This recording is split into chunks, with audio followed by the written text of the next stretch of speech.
I'm Emily, a 35-year-old full-time homemaker.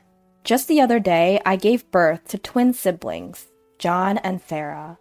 It took 2 days from contraction to delivery, and I was physically at my limit. But when I saw my baby, who was born with a healthy first cry, my fatigue disappeared.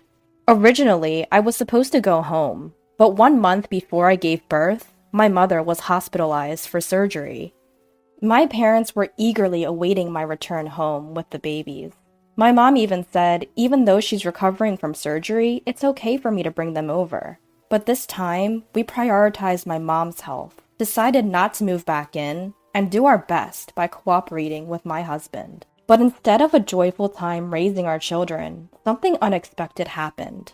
What I am going to tell is the story of the fierce harassment that I experienced at that time. It was the third morning after I gave birth to my twins and returned to my apartment. Suddenly, the intercom at home rang loudly. Who could it be at this early hour? When I looked through the peephole in anger, it was my mother-in-law outside the door. What? My mother-in-law? Why? I quickly unlocked the door, and my mother-in-law swung the door open and barged in. She made a loud noise when she entered the house, so when John heard the noise, he woke up. And then Sarah woke up as well. The babies had been crying a lot last night, and just when they'd finally fallen asleep, my mother-in-law completely disrupted it. She apparently came over by taxi, and I couldn't just turn her away, so I headed towards the kitchen to serve some tea and snacks. Oh my, what a mess. I can't believe my son is living in such conditions. Emily, you haven't been slacking on your chores just because you had a baby, right? My mother-in-law was like the annoying mother-in-law in a classic TV drama, tracing her finger along the windowsills to see if there was any dust. I'm sorry, but they cried so much last night that I hardly slept. I'll clean up when they calm down. As I was trying to console the crying twins, my mother-in-law swatted my hand away, took the babies, and said, I'll take care of the twins. Sleepless night? Doesn't matter. Don't slack off just because of that. Start your house chores early if you're a good wife. Despite my exhaustion, she told me to start housework immediately. No matter how much I tried to explain, my mother-in-law didn't listen and was only focused on the twins. Reluctantly, I prepared some formula milk to hand to my mother-in-law, only for her to say, What? You're feeding them formula? Any mother would breastfeed, right? What kind of unloving parent are you? I was so shocked to hear the one thing I was most self-conscious about. I nearly started crying. Holding back tears, I did as she told and began cleaning the room. Although my mother-in-law had said she would take care of the kids, she just casually soothed them. When their diapers were dirty, she seemed to hate changing them and called me, who was in the middle of house chores, to do it. I couldn't progress with my chores, and I didn't understand what she came here to do. Moreover, for the next 2 months, she came over almost every day and continued to soothe the babies, half-heartedly. This time is nothing but pain because she keeps complaining about me. I wanted to talk with my husband, but he's always dead tired after a long day at work, so I never found the opportunity. For 2 months, I endured snide comments from my mother-in-law. When she told me she wouldn't be coming anymore from the next day, I thought I was finally free. But to my surprise, she suddenly held out her right hand and said, Hey, pay me quickly! 2 months worth of transportation expenses and thanks for helping with childcare. It's normal, right? Unbelievable. She was demanding both travel expenses and a thank you payment from me. I snapped at her words. What are you talking about? When did I ask for your help? If I had asked, it would be a different story, but I never did. In fact, your presence for the past 2 months has been nothing but unpleasant. Please don't come here anymore. Saying that, I kicked my mother-in-law out of the house. Immediately after that, I packed our things and took my twins back to my childhood home. I felt guilty burdening my mother, but I couldn't find peace if I stayed here. On the other hand, my mother-in-law went and spilled everything to my father-in-law and husband. She painted herself as the victim, saying that despite all her efforts, I had spoken harshly to her. When my husband came home to find us missing, he was taken aback. Upon hearing the situation from me, he turned pale and stormed off to his parents' house the next day. My father-in-law, who had only heard my mother-in-law's side of the story, turned white as a sheet when he heard what my husband had to say. "Oh no, what have you done, dear?" He suddenly turned on my mother-in-law, his face a mask of fury. My father-in-law is usually a mild-mannered man, and he rarely gets angry. Even my husband had never seen him so mad. My husband was at a loss for words, and my mother-in-law was flustered. "What? Why are you so mad? Isn't the one at fault her? After all, I went out of my way to reduce her burden of childcare, even spending on travel expenses. Why should I be the one getting scolded?" My mother-in-law's argument is that she acted after thinking about me and insisted that she did nothing wrong. "No, you don't understand anything. Do you know who her grandfather is?" While trembling with anger, my father-in-law stared at my mother-in-law with his eyes wide open. "Who? You mean the scary-looking old man who came to the wedding? I remember you bowing and scraping to him, but what about him? Don't tell me. You're being threatened by that old man?" "No! That man is the chairman of my company." When my mother-in-law heard those words, she let out an unintentional, "What?" As it turns out, my grandpa is the chairman of a major corporation. My wedding was quite a large affair, with several CEOs of famous companies in attendance. My grandpa is strict with both himself and others, not the type to laugh or engage in pleasurable conversation much, but he dotes on his granddaughter, me. Every time we met, he'd buy me expensive toys or take me to expensive restaurants. When I got married, I later heard from Grandma that Grandpa was so happy he cried, which surprised everyone. Given how much Grandpa dotes on me, he would definitely not stay silent if he knew about what my mother-in-law had done. Under normal circumstances, one would already be scared stiff just by that. But there was another reason why my father-in-law wouldn't want this getting out to grandfather.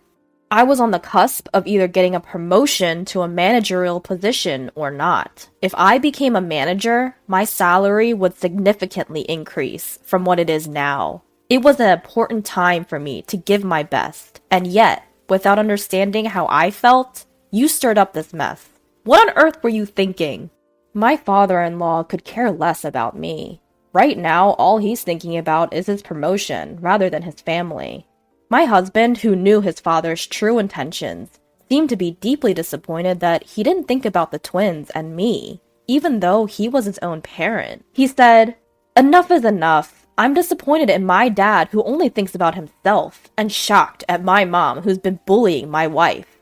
Just stay out of our lives." Hearing her son's words of disownment, my mother-in-law rushed towards my husband with an incredible force. "Don't joke around. You're the heir to this family. I won't let you abandon this house. I'm going to go to Emily's place and talk some sense into her. She is our daughter-in-law, after all. She needs to handle the household properly." Upon hearing this, my father-in-law said to his wife, "You're not planning on barging into Emily's parents' house, are you? Don't do anything that rash. I'll lose my chances of a promotion. Don't interfere." Upon hearing these words, my husband left his family home without uttering a word. He came to my parents' house on foot, explained what had happened, and apologized. Her husband's face looked sad rather than angry. "I can't believe my own parents are like this. I'm sorry." In response to my husband, my parents didn't say a word. "Come on, let's eat dinner since you're here," they offered. "That's right, James. You can stay here for the night if you like. Our house is close to your apartment. You can just bring a change of clothes." At first, my husband was hesitant because of the kindness of my parents, but after a long time, he wanted to relax with the twins and decided to stay at my house. It's been a while to have a relaxing time with family. Seeing my husband cuddling our crying twins was quite endearing. When it came time to sleep, the twins were sandwiched between me and my husband. I wished that we could always have such peaceful times. But I knew my mother-in-law would not stay silent. Deep down, I feared she might show up suddenly. But at that moment, nobody imagined that she would strike so quickly. The next day, while my parents were at work, the doorbell at my parents' house rang incessantly. I had a bad feeling about this. When I peeked at the intercom, to my surprise, my mother-in-law had shown up, unannounced. Open the door! I know you're in there! Give me back my grandchildren! She kept knocking on the door, saying those words.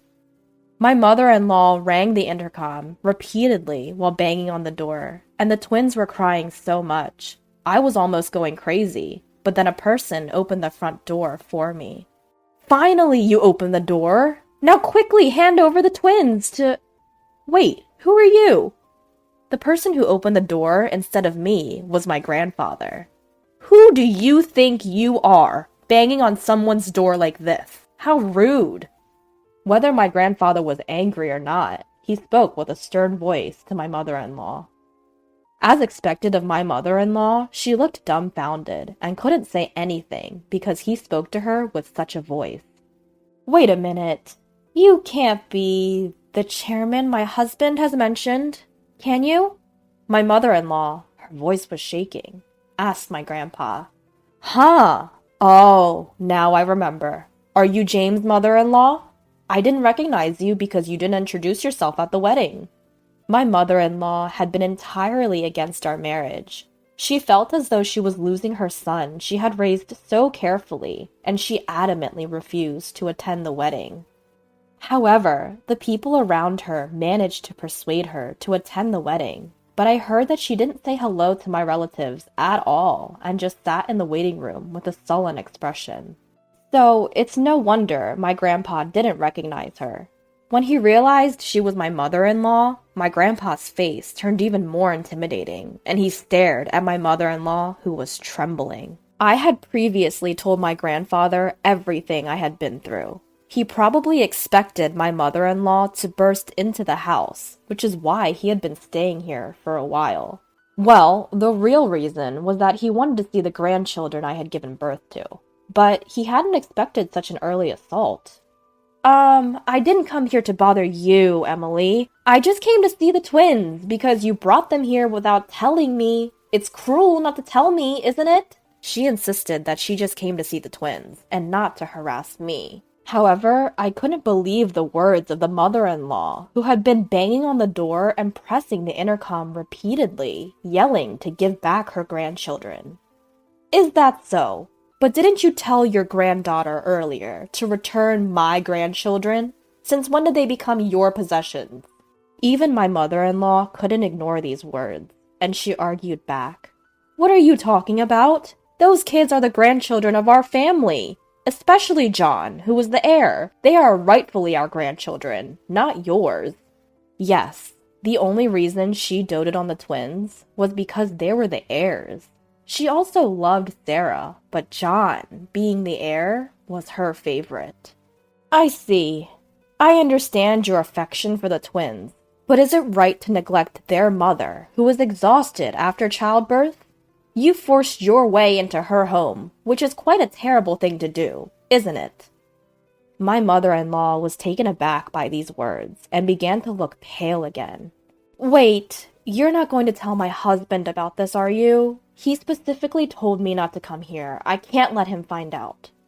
Even though my father-in-law was strongly advised my mother-in-law not to come here, she came here on her own will. If her husband found out, she might even be got divorce papers, so she begged him to keep her visit a secret. But there was no way he could accommodate such a request. He said to the flustered mother-in-law, "What are you talking about? There's no need to hide anything, especially if there's something to feel guilty about.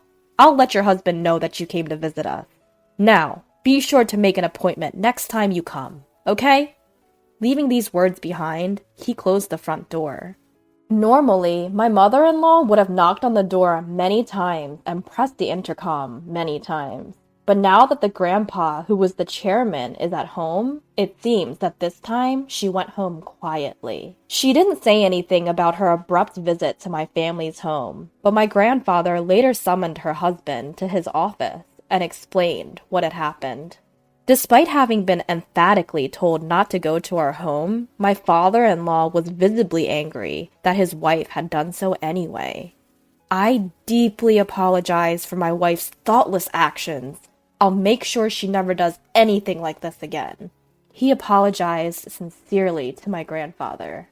My father-in-law was sincerely apologizing to my grandfather. He had to apologize for his promotion. But my grandfather wasn't so naive as to fail to see through my father-in-law's true motives. True, what your wife did is inexcusable. But don't you share some of the blame? You seem to only think about immediate concerns and don't pay much attention to those around you. There's a lot of dissatisfaction with you at the workplace. I can't possibly promote someone like that. In the end, my father-in-law's promotion was taken off the table.